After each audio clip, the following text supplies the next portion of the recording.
My name is Brian Evans, and I love fried chicken. I especially love Nashville's hot chicken.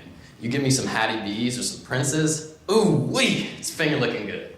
Now I'm sure everyone in here has some unhealthy, artery-clogging food that they like to indulge in every once in a while. Now, imagine if you ordered this unhealthy food and someone brought it to you and it was inside of a balloon. I know that sounds really weird, and you're probably like, where is he going with this? But bear with me. So you wouldn't want to eat that balloon with the food inside of it, right? You'd want to pop that balloon and get at the goodness inside. Well, there are actually a lot of drugs or medicines that suffer from this same problem. You see, when the cells that make up your body eat up certain types of drugs, they get stuck in these compartments called endosomes. But for all purposes, these endosomes are essentially just balloons inside of the cell that have the drugs trapped in them. And since the drug is trapped in there, it can't go bind to its target and carry out its function so that it can make you better.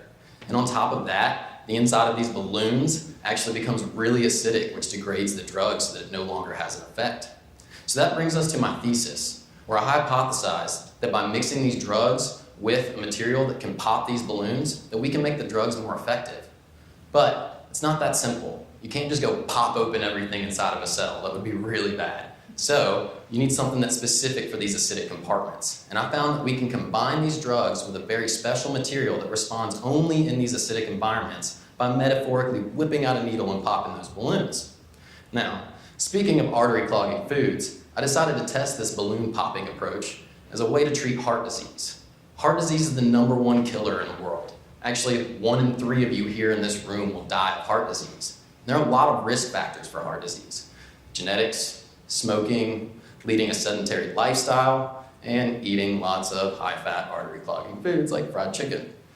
So I've spent the last several years testing if this approach can work at treating heart disease in rabbits and in human tissue, and I found that it works extremely well. So much so that by combining these drugs with this material, we can stop this disease process in its tracks. By getting that drug out of the balloon, it's much more potent, and since it's no longer getting degraded in that acidic compartment, its effects last much longer. So the next time you indulge in whatever artery-clogging food you love, whether it's fried chicken or some other greasy, delicious monstrosity, be happy knowing that researchers like me are developing more effective treatments to treat the heart disease that 1 in 3 of you in here will inevitably get simply by equipping those drugs to pop balloons. Thank you.